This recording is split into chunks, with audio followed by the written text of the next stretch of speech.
Ryan Neiman, Brian Wilson, Mary Catherine Ham, today's newsmakers, and you. The Morning Majority, 630. WMAL. 8:37 on a Monday morning. Brian Neiman, Mary Catherine here. Brian Wilson out for the day. We have Bret Baier, who has been in Iowa probably for the last week. Bret, how you doing this morning? Good morning. Have you indulged in anything weird and fried? Yes.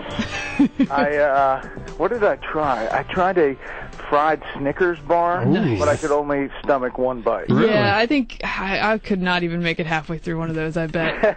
I wonder when they're going to start frying the ballots, because that would really get people in. You never know. So what do you think of the results, and, you know, any surprises, and sort of how predictive do you think it might be?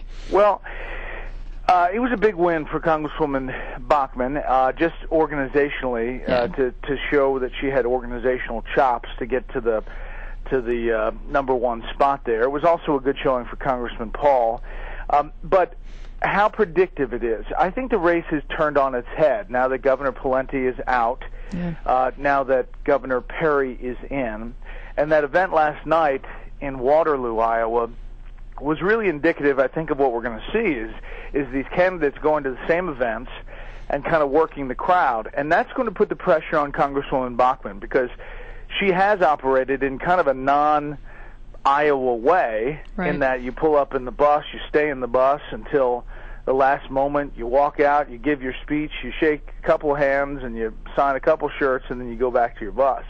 Whereas Governor Perry, his style is to, have dinner with the folks and then, answer as many questions and shake as many hands. That's much more retail politics. He's just been through a couple of tough campaigns where he did just that. So I think you're going to see Congresswoman Bachmann being pressed on the retail politics side of things. Well, what was your sense from being on the ground of how committed Bachmann voters were? She got a lot of votes, but that doesn't mean they stick with her the whole time. Were they really diehard, or what? The ones who showed up at the straw poll seem to be. Right. They clearly believe the message that she's bringing and think that she is a good messenger. Whether that sticks through the next few months, I don't know. I mean, I think these voters who voted in the straw poll hadn't really been exposed to Governor Perry, and he is going to be the challenge for her, and it could, depending on how he does early, it could shift dramatically in a couple of weeks. Tim Pawlenty's out. It caught a lot of people by surprise that he decided to get out this early, especially because John McCain was counted down and out in 2008 and came back and won the nomination.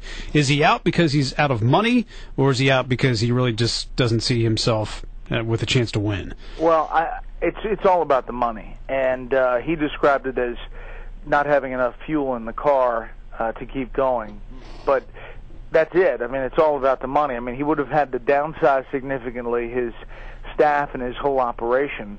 And looking at the prospects, I mean, remember that he got fewer votes than Kansas Senator Sam Brownback the last time around in the Ames straw poll. And he was putting a lot of effort and a lot of organizational money behind coming in first or second.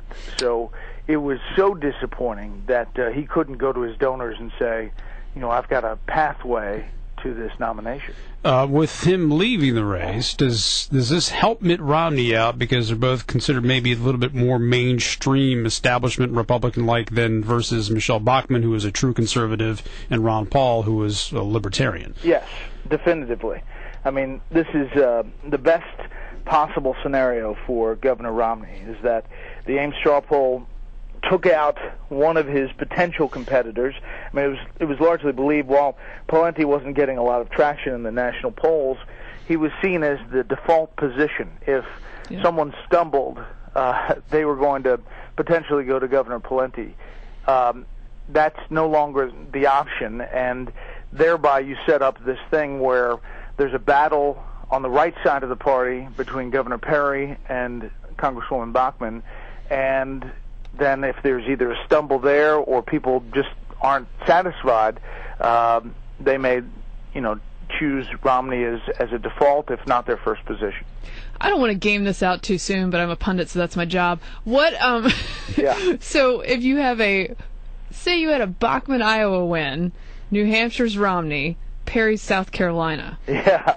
Then where are we? Then you go to Nevada, where you'd think Romney does pretty well, and then we're into a whole bunch of states, and the South. You would think Governor Perry would do well. I mean, it's just so much can happen in the amount of time we have until the first contest. It's remarkable.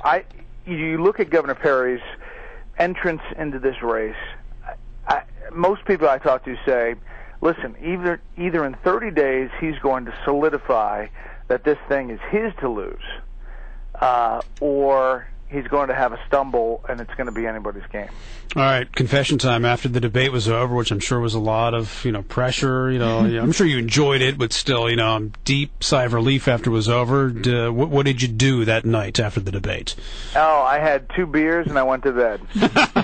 Sounds like a party. Yeah, rocking out with 2 Miller Lights, and then I went to bed. Living on the edge with Bret Baier. I was really drained. I can imagine. It was a wonderful week. It was really interesting. It was great to be in the middle of all that political action, but it was a little draining. Yeah, and I'm sure. The people were fantastic, but I'm happy to be home with my little chickens and my wife. Good for you. Well, you did a great job. We really enjoyed it, and a lot of fireworks, at least through the television. I'm sure it was even better up close in person. Yeah, it was. All right, Brett, great to talk to you as always. We'll do it again soon. Okay, see you guys. Bret Baier, Fox News Channel. You can check him out. Special report, 6 o'clock.